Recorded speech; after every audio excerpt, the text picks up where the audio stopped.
skaitmeninio sąmoningumo dalis, joje yra ir visa ta informacija probleminio interneto naudojimo iššūkiai, ką girdėjote visą šiandien dieną, ir daugybė kitų iššūkių, apie kuriuos štai ir pakalbėkime.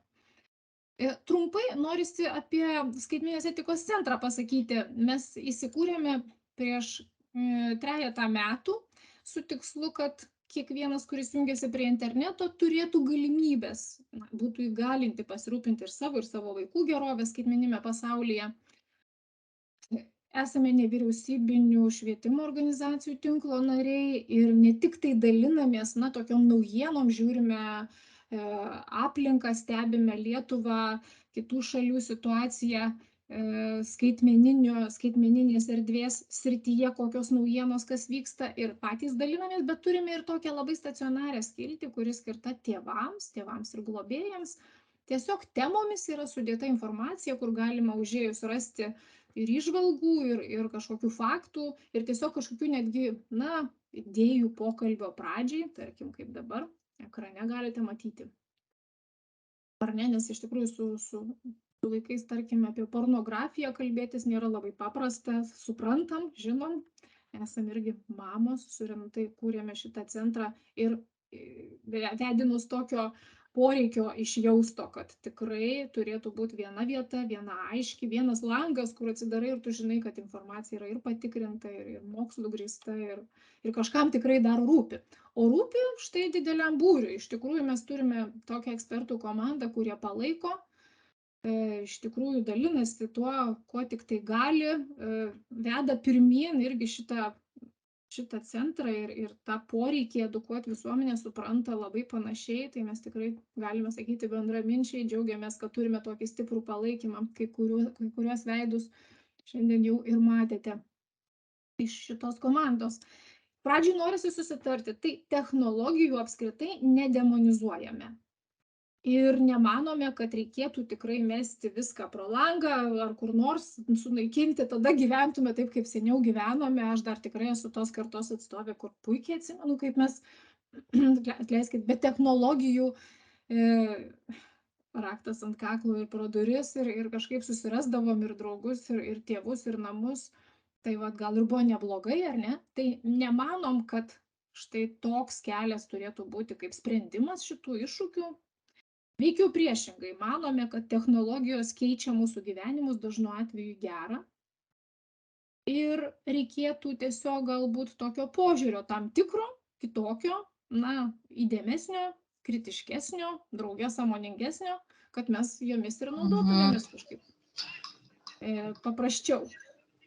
Jeigu mes galvotume apie tas gyvenimo sritis, kurios nesusiję su technologijomis, tai būtų turbūt dabar trumpam vieną tokį trumpą atsitraukimą nuo šito pristatymo, mintyse pagalvokite, kokia gyvenimo sritis nesusijusi su technologijomis.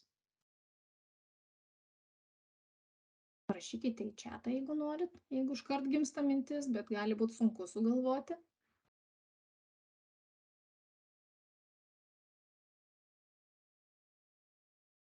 Kai bendravome su jaunimu, tai jiems sudėtinga sugalvoti, nes viskas atrodo susiję.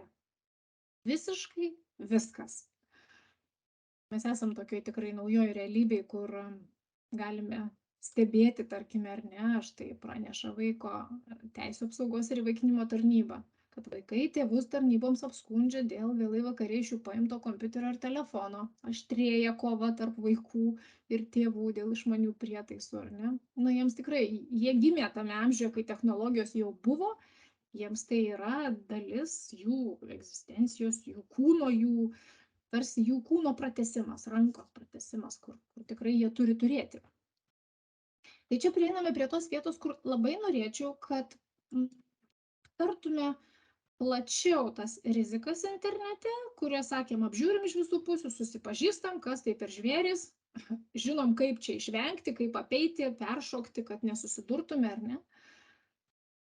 Tikrai tikiu, kad išvardintumėte čia nemažai tokių rizikų, kurias arba esate patyrę patys, grėsmės kažkokias žalas, ką jau tikrai savo kailiu patyrėt, girdėjot, kad patyrė draugai ar jūsų vaikai, ar nedaug dievė jau tikrai kažką teko spręsti, viliuosi, kad ir pavyko išspręsti.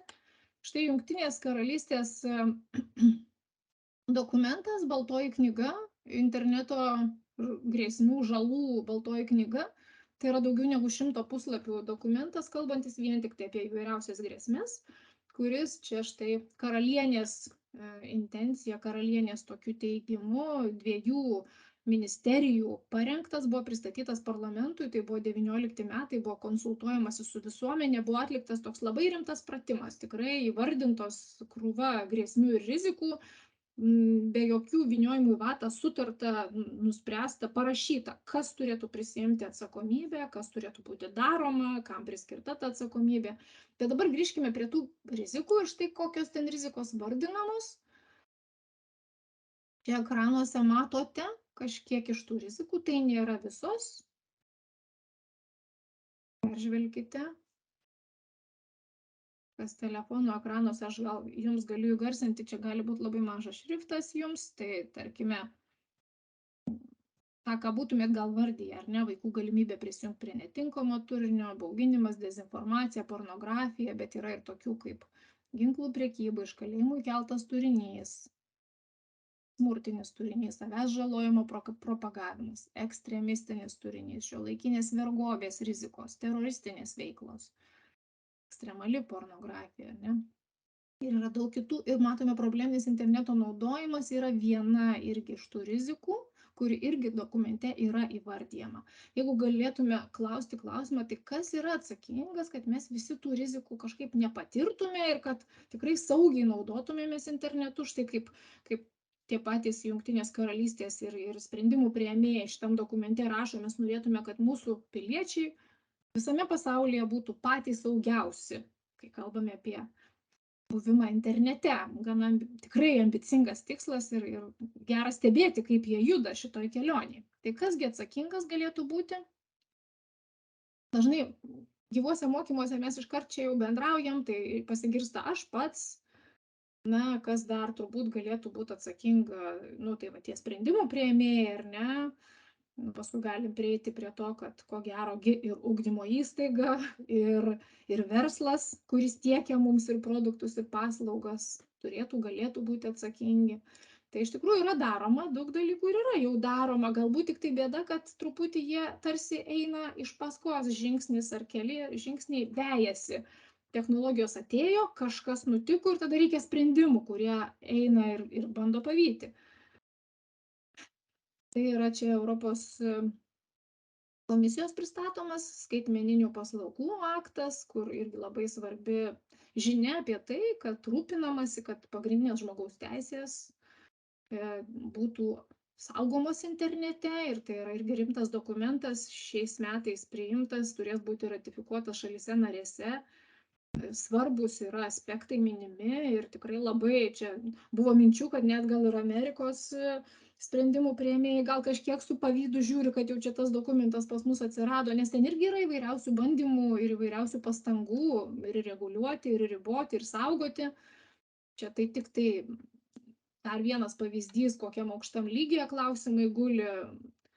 Prezidentas Amerikoje Bidenas kalba apie nacionalinę psichikos sveikatos krizę ir sako, kad kongresas turėtų priimti naujus privatumo apsaugos sprendimus dėl vaikų saugumo internete ir vėliau rašoma tekste, kad socialinės medijos platformos vis tik tai yra sukurtos taip, kad būtų keliančios priklausomybę.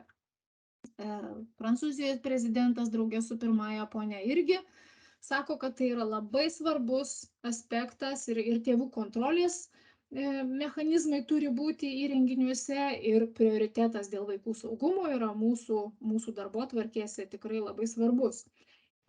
Kinijoje yra sprendžiama klausimai kitokiu būdu, kitokia santvarka, kitaip gyvena. Jie riboja internetą, 19 metais buvo pariboję 1,5 valandos per dieną ir 3 valandos savaitgaliais žaidimams, 21 metais sugriežtina, 3 valandos per savaitę ir čia jau iš tos patirties, ką kalbėjome gyvuose mokymuose, vis klausimas būna, tai kaip jie tą užtikrina. Tai užtikrina labai įvairiais tokiais būdais. Vienas iš jų, tarkime, įpareigoja tuos, kurie kuria žaidimus, kad, sakykime, mano avataras, su kuriuo aš žaidžiu, po senkant jau laikui, tarkime, aš jau 2,5 valandos per 4 dienas pažaidžiau, tai jau kai žaidžiu dar daugiau, mano avataro gyvybės, pavyzdžiui, ima sekti. Tai yra vienas iš pavyzdžių, niekas ten prie kiekvieno žmogaus nestovi prižiūrėdamas, kaip jis naudoja internetą. Bet sprendimų yra įvairiose šalyse daug. Ir, pavyzdžiui, dar vienas puikus pavyzdys, kaip kavinėje tiesiog taikomas skaitmeniškai draugiškas Wi-Fi'us, tai yra susitarę turbūt tarpusavyje telekomunikacinių paslaugų tiekėjai, kad šitoje kavinėje tas ryšys bus saugus ir galima čia drąsiai išleisti savo vaiką, paauglį, jungtis prie interneto, nes turbūt bus jau ir blokuojamos tos svetainės, kurios būtų jam netinkamos. Tai čia tokie pavyzdžiai, kurie mus skatina mąstyti, o kaip čia būtų gerai, kad kažkas jau ir pas mus būtų, tai mums vis dar trūksta, kol kas dar vis nėra, atrodo, gal gerai būtų, kad būtų, laukiam. Ir tyrimų reikėtų daug, ir reikėtų laiko, kad galėtume tuos tyrimus atlikti, ir plataus masto, ir tarpusavio susikalbėjimo šalių. Ir yra atliekama jau tyrimų, bet mes dar esame vis laikotarpyje, kuris yra apskritai dar labai naujas, nes technologijos tokios, kur kiekvieno jau kišenėje arba delne yra išmanus įrenginys, yra kiek dešimtmetis, ar ne? Tuo tarpu verslas, jis juda pirmyn, kuria sprendimus, pasiūlymus, juos mums visaip kaip pateikia, kol kas einama tokiu būdu, kad, na, imkit ir naudokit, imkit ir prisijunkit, turėkit, naršykit, štai Facebookas nemokamas, Gmailas nemokamas, mes galvojame, kad jie yra nemokami, Instagramasgi nemokamas, susikūrė platformą ir viskuo naudojasi.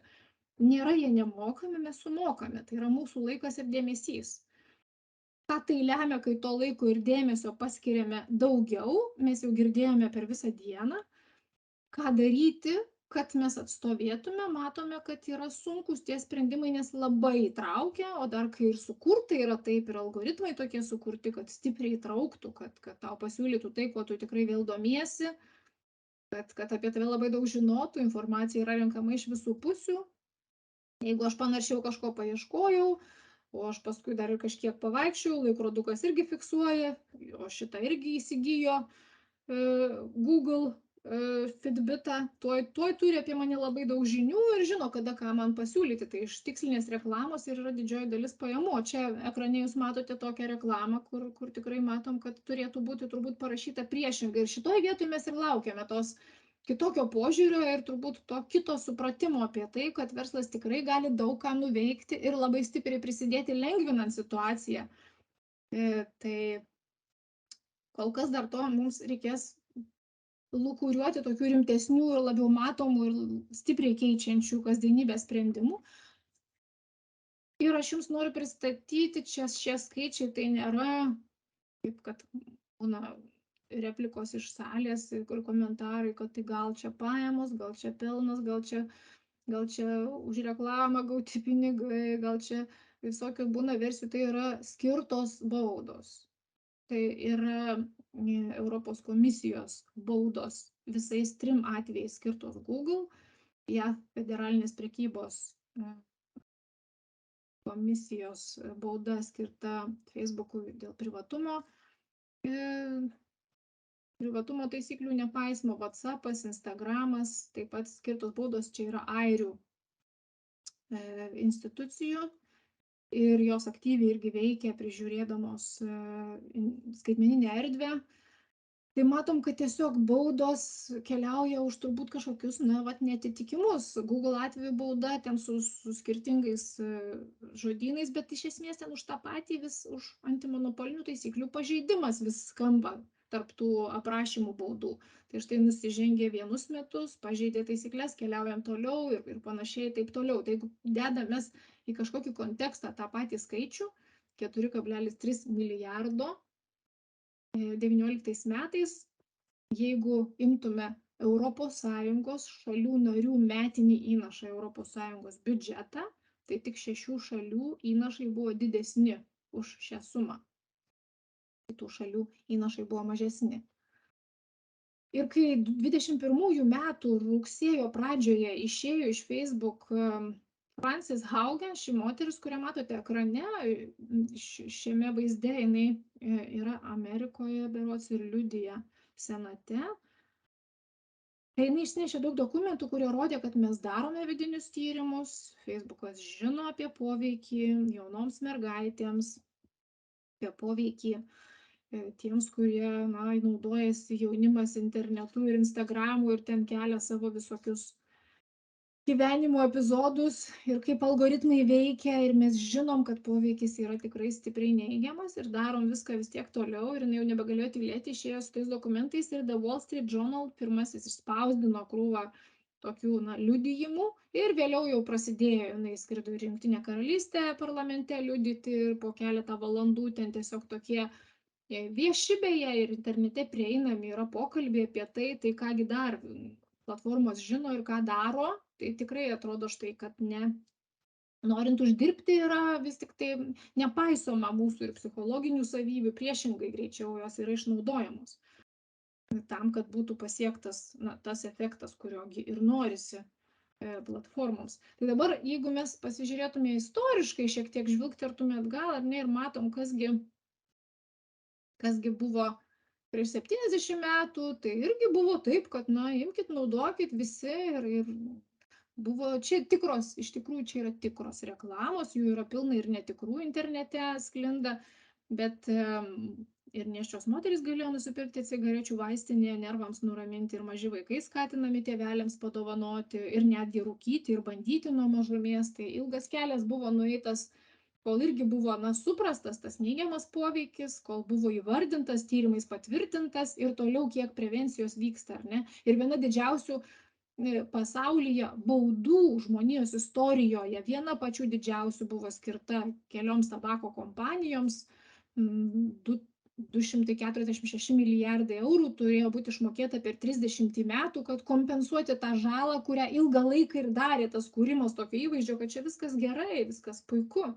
Imkim, štai nuraminsim gerklę, daktarai skatina tą daryti, kai astma, kai karštis kyla. Stanfordo universitete yra netgi toksai skyrius, kurie nagrinėja, renka į aplankus, deda tokias būtent tabako reklamas įvairias ir elektroninių cigarečių dabartinės reklamos, jie tyrinėja, renka ir kaupia, galėtumėte ten surasti aplankus. Ten keli šimtai reklamų, kur daktarai skatina rūkyti, dar keli šimtai, kur sako sveika tavo gerkliai ir taip toliau. Tai buvo padaryta tikrai didelė žala ir mes turime su tuo daug bėdų ir dabar jau daug prevencijos atrodo vyksta ir vis tiek žmonės gi rūko, ar ne, renkasi tą malonumą.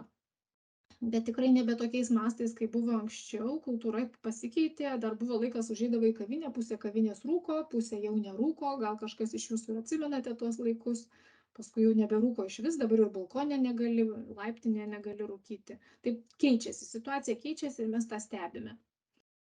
Tai su probleminiu interneto naudojimu, su sąmoningumu, su tuo tokiu apsauga iš visų pusių ir visų įmanomų žaidėjų šitam žaidime ir institucijų, ir ugdymo įstaigų, ir kitų susiklausimo dar tikrai mums reikės laukti ir kelionė tikrai netrumpa. Ir turime tokį istorinį juk palikimą, savo savybės, ar ne? Ir labai gražiai, va tokių knygų, čia yra tokia knyga Anders Hansen, Naršymo metas. Negaliu jums parodyti, jūs turbūt nepamatysite, net jeigu prikiščiau arti prie ekrano. Aš pamėginsiu vis dėlto, nežinau, ar pavyks. Galbūt pavyks. Pasižiūrėkite, kas tai per knyga. Čia keli puslapiai tokie. Gal ir matosi, nežinau. Tai čia yra taškeliai. Štai čia yra taškeliai. Ne visa tokia knyga iš taškelių, bet autorius kviečia įsivaizduoti, kad kiekvienas, čia ir 10 000 tų taškelių, ir jis kviečia įsivaizduoti, kad kiekvienas iš tų taškelių tai yra žmonijos karta. Nuo pat jos atsiradimo Afrikoje prieš 200 000 metų. Ir tai yra mūsų istorija. Tai kiek žmonių kartų gyveno mums pažįstamame pasaulyje su automobiliais, elektra, vandentiekiu ir televizoriais. Tai autorius skaičiuoja 8. O kiek kartų gyveno pasaulyje su kompiuteriais, mobiliaisiais telefonais ir keleiviniais lėktuvais? Trys. Jie kartu gyvena tik tame pasaulyje, kuriame yra išmanieji telefonai, Facebookas ir internetas.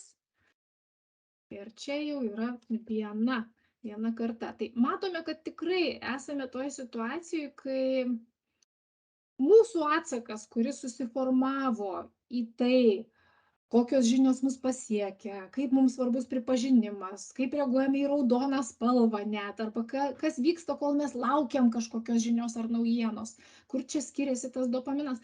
Tai yra panaudojama tam, kad mes dabar pabūtume ilgiau, pabūtume daugiau, kad tiesiog pakiptume ir užsikabintume. Ir čia turbūt yra ta ydingoji dalis ir ydinga praktika, kur visai žmonijai užmeta tokią naštą, kur reikia išsispręsti tarsi patiems ir savarankiškai. Nes kol kas mūsų nesaugo, įsivaizduokite, jeigu būtų visai priešingas variantas ir galėtų mūsų, nežinau, platformų kūrėjai, žaidimų kūrėjai pradžiai sodintis psichologus ir etikus ne tam, kaip čia, ne su tikslu, kaip čia tą vartotoją įtraukti ilgesniam laikui, bet su tikslu, kaip čia sukurti taip, kad jisai galėtų, tas vartotojas, sėkmingai paskui judėti, neužkibęs per daug, per ilgai, apsaugant kažkaip jį, ar ne? Ant cigarečių pakelių mes turim dabar perspėjimus, kažkokius perspėjančius ženklus. Kažkaip gal ir nenustebtume, jeigu po kurio laiko ir ant bet kurio įrenginio būtų, šalia eitų instrukcija, ką darant gali labai savo pakenkti. Tai kol kas mes tas sąmoningumas vidinis ir mūsų apsisprendimas reaguoti kitaip, žiūrėti atidžiau, kritiškiau, gali mums stipriai gelbėti. Nes ta psichologinė mūsų sveikata stipriai pažeidžiama, jinai tokia tarsi nematoma dalis, ar ne, atrodo, ir kas čia, viskas visiems tarsi gerai ir vis dar visiems viskas gerai, nors po pandemijos yra jau labai daug kam blogai, specialistai jau praneša, kaip čia stipriai mes po tų prisijungimų prie ekranų ir po to pabuvimo ilgesnio, kiek mes čia stipriai nešamės kokį krūvį ir naštą. O jei dar pasižiūrėtume į tyrimus, tarkime, yra rekomendacijos, kiek vaikai iki 5 metų gali būti prie ekrano, tai čia vieni iš tokių naujesnių tyrimų, čia yra šių metų paskelbtas straipsnis, labai didelė imtis, 89 000 vaikų, tai rekomendacijas, kad iki 2 metų vaikai, kad reiktų būti 0 laiko, atitinka 1/4. Ir nuo 2 iki 5 metų vaikai prie ekrano būti iki 1 valandos per dieną atitinka 1/3. Taigi tik mažuma 5 metų ir jaunesnių vaikų tas rekomendacijas atitinka. Ir čia norisi priminti tas rekomendacijas, kurias pabrėžia ir profesorės Romos Jusienės vadovaujami mokslininkai atlikę tuos tyrimus apie ilgalaikį ekranų poveikį mūsų sveikatai. Pasikartokime, jokio laiko iki 2 metų, 0, tada iki 1 valandos 2-5 metų žmogui, iki 2 valandų ikimokyklinukas, pradinukas ir vėliau jau 3 arba jau visiška riba 4 valandos priklausomai nuo to, kokios paauglio kitos veiklos ir kaip jisai balansė yra su kitais sveikatinančiais dalykais, tokiais kaip bendravimas, grynas oras, gyvas pokalbis ir sveikas miegas ir taip toliau. Kai mes važiuojame į mokyklas pas jaunimą, mes tuomet matome tokius dalykus, ar ne, mes klausėme, čia dabar ekrane jūs matote, čia buvo 20 klasės sujungtos, kalbėjome su jais, klausėme, kiek jūs laiko laisvalaikiui praleidžiate prie ekrano. Čia 43 respondentai atsako, jų beveik pusė, 44% iš 43 sako 7 valandas ir daugiau. Dar trečdalis 3-4 valandas prie ekrano leidžia. Bet dar 16% 5-6. Va. Tai ta situacija yra tokia, kad kai 7 valandas ir daugiau pažymi, klausimą, ar tikrai, sako, tai taip čia per mažai dar parašyta. Ir juokiasi jie, iš tikrųjų tai būna, jie nuoširdžiai paskui sako, tai tikrai taip, čia laisvalaikiu, pasitikslinam, ar tikrai laisvalaikiu, taip. Jeigu imam 5-okus, 26 šiuo atveju atsakė, 5-6 valandos, 35%, kiti 35%, 7 valandos ir daugiau. Daug laiko praeina pramogoms, jie dalinasi, čia yra anoniminis toks gyva apklausa, kur čia pat jie mato rezultatus, tai iš to, kiek mes važiavome Lietuvoje ir matome ir regionai, ir didesni miestai, kur yra skirtumas, tai kur vaikų užimtumo po mokyklos yra daugiau, ten šiek tiek stebime, kad yra mažiau laiko, nes kai jie pasako, ką daugiau veikt, tai va grįžtu iš mokyklos, jeigu autobusiukas pravažiuoja, surenka visus, jau tam autobusiuke tu pradedi sėdėti, kol grįžti iki namų, namuose pratęsi ir susidaro tos valandos, kartais net jų klausim, tai kiek jūs miegate? Čia dar kitas atsakymas, bet nu iš tikrųjų tų atsakymų mes turim labai daug, tos 7 valandos ten yra toksai populiarus pasirinkimas. Mėgstam paklausti ir kitų klausimų. Čia tik vienas iš pavyzdžių, kad sakome, tai koks yra jūsų naujienų šaltinis internete. Kaip sužinote apie pasaulio naujienas, apie tai, kas vyksta mūsų šalyje. Ir jie pasirenka štai TikTokas, YouTube'as vienareikšmiškai visada pirmauja. Vieną atvejį turėjome, kai buvo paminėta LRT, tarp šeštokų 30% pasirinko LRT, išties buvo įspūdingas jausmas. Kilo klausimas, kaip taip, nes tai yra labai išskirtinis, tos tradicinės žiniasklaidos priemonės nėra jiems pagrindinis pasirinkimas ir tenka tikrai nemažai padiskutuoti su jais, o tai koks skirtumas, juk ten žmogus štai iš karo lauko man filmuoja ir jisai man rodo ir jis pasakoja, tai aš galiu tuo tikėti. Panašu į tai tikrai ir dažnai ir galim tuo tikėti, bet tada turim visada turėti tą antrąją dedamąją, kad turim pasitikrinti, o ką sako ir oficialūs šaltiniai, kaip juos surasti, kaip suprasti, ką reiškia, kai yra redakcija, kai yra žurnalistai, kurie veikia pagal Elgesio kodeksą, pagal žurnalistų etikos kodeksą, kurie keletą šaltinių sveria, visada bando atspindėti situaciją iš skirtingų pusių, tai tada jiems irgi būna nuostabu ir įdomu tai, kad jie tikrai nustemba. Kartais pasiūlome tiesiog sekti oficialias žiniasklaidos priemonės tuose pačiuose skaitmeniniuose socialiniuose tinkluose. Tai norėtųsi pakviesti ir jūs kažkaip, nepaliauti domėtis tuo, kas vyksta naujo šitam skaitmeniniam pasaulyje ir kartais tikrai gali atrodyti taip, kad, arba neįdomu, arba čia ne mano sritis, arba bet tai su mumis visais tikrai labai stipriai susiję ir paklauskim jaunimo, jie su mumis noriai pasidalins apie naujausius žaidimus, nauji atsiradę socialiniai tinklai, kas juose kitaip, kaip ten kas populiarėja, ką dabar kas veikia, kas tas vlogeris, kuo skiriasi nuo influencerio ar nesiskiria, padiskutuoti tais klausimais, jaunimas tikrai gali mus čia stipriai apšviesti, o mes tuo tarpu būsime tais, kurie turėsime progą įterpti savo patirtį, savo gyvenimišką patirtį, ten, kuriems gal suskambės, kad gal to ir reikėtų.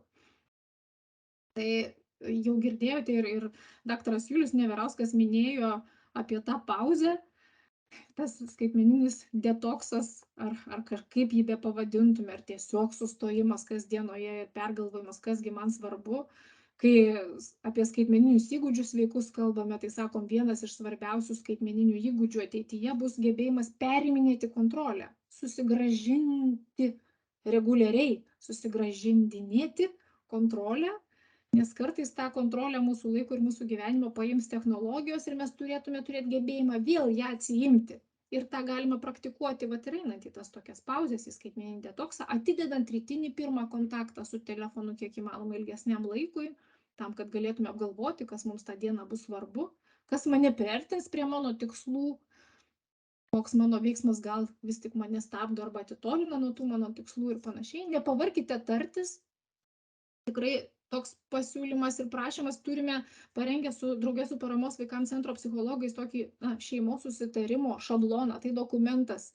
Jų yra visokių įvairiom kalbom internete, mes čia Lietuvoje dirbame su psichologais, norėjome, kad jis būtų toks labai atitinkantis mūsų klausimus.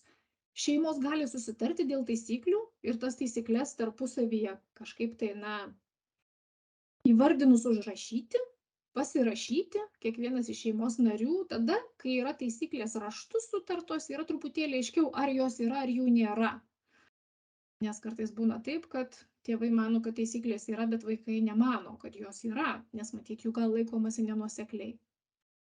O nenuoseklus jų laikymasis, irgi girdėjome, norisi pabrėžti ir akcentuoti, yra irgi rizikos faktorius probleminiam interneto naudojimuisi. Tai tą šeimos susitarimą jums teks atnaujinti daug kartų. Sulūš jisai irgi daug kartų ir tai normalu. Priimkite tai kaip kelionės dalį, tarkitės iš naujo ir apskritai vaikas auga, atsiranda nauji poreikiai, atsiranda naujos galimybės su technologijomis tam pačiam vaikui, iš karto čia keli mėnesiai pasikeitė ir vėl kažkas naujo ir vėl prisėskit, pasikalbėkit. Apskritai šiti pokalbiai technologijų tema galėtų gulėt ant mūsų vakarienių stalų dažniau, ar tiesiog šeimos pokalbiuose jie galėtų figūruoti tikrai dažniau negu dabar, ypač įsivaizduojant tai, kiekgi vaiko laiko ten praeina tame pasaulyje. Ir turbūt ne toks pokalbis, kad, tai dabar pasakok šiandien, kaip ten visa kas. Bet mes galim dalintis ir savo viskuo. Aš šiandien pasidalinau kažkokią tai žinutę, kur supratau, kad jinai ten pasenusi, ten ieškomas vaikas, iškart puoliau dalintis, bet pamačiau, kad prieš 2 metus tas vaikas seniai atsiradęs. Kaip čia man taip nutiko, kažkaip nepatikrinau tos informacijos. Lietuviai beje yra vieni tarp rečiausiai visoje ES tikrinančių informacijos šaltinius ir jų patikimumą. Labai svarbus akcentas apie barikadas.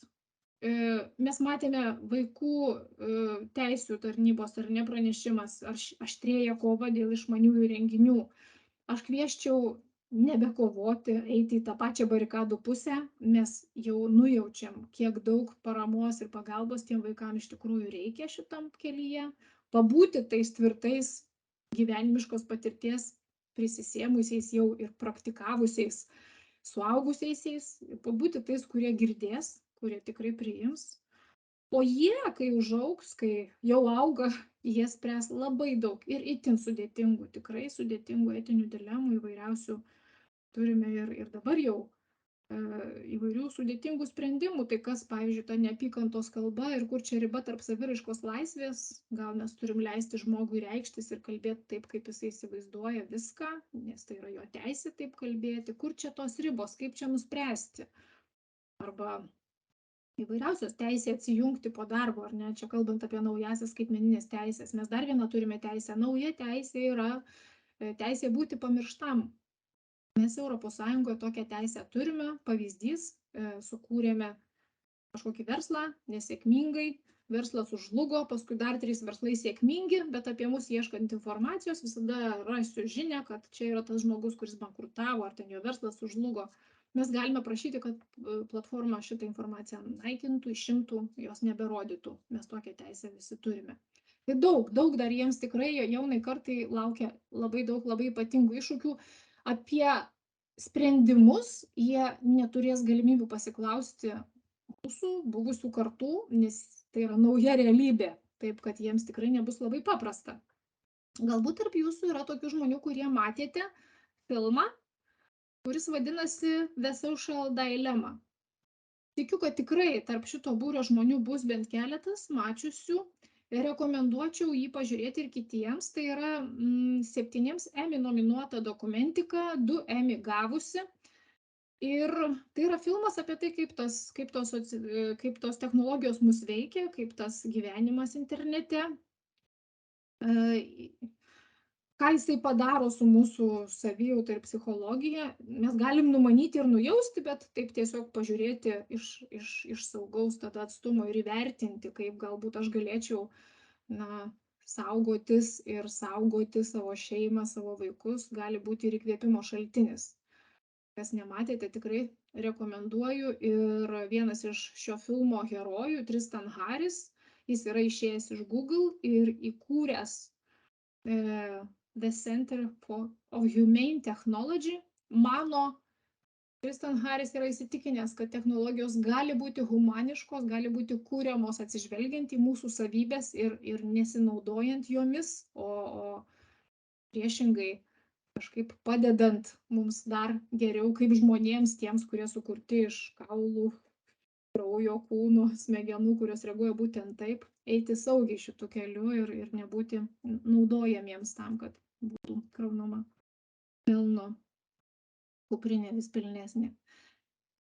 Tai dabar jau atsivedžiau jūs į vietą, kur noriu paprašyti žvilgtert į pavyzdį, kaip visą šitą per šią dieną gautą informaciją jūs galėsite pasiekti. Čia tik pavyzdys, bet skaitmeninės etikos centre jūs turėsite tokią skiltį, kur tiesiog pasirinkę, kuris sritis jūs domina, kurios jums reikia konkrečiai vietos, jūs paimsite tos metodinės medžiagos tą dalį, kurios jums reikia, tą galėsite daryti ir telefone patogiai, čia pat štai reikia klausimynų, apie kuriuos kalbėjo ir daktaras Julius Burkauskas, ir profesorė Vesta Steiblienė, ir čia pat jūs galėsite susirasti tą ar aną klausimyną vaikui ar suaugusiam, ir tikrai turėtų būti patogu, stengiamės taip daryti ir taip kurti. Lapkričio pabaigoje mes jau turėsime viską pabaigę, šiuo metu projektas kaip tik eina į pabaigą ir mes jau labai nemažai kelio esame nuėję, lieka paskutiniai akcentai, kuriuos ir sudėliosime per šias paskutinėsias spalio dienas. Jums norėtume rašyti, tikimės, kad galim jums ir siūsti tą informaciją, kai tik tai jau turėsime, dalinsimės viskuo.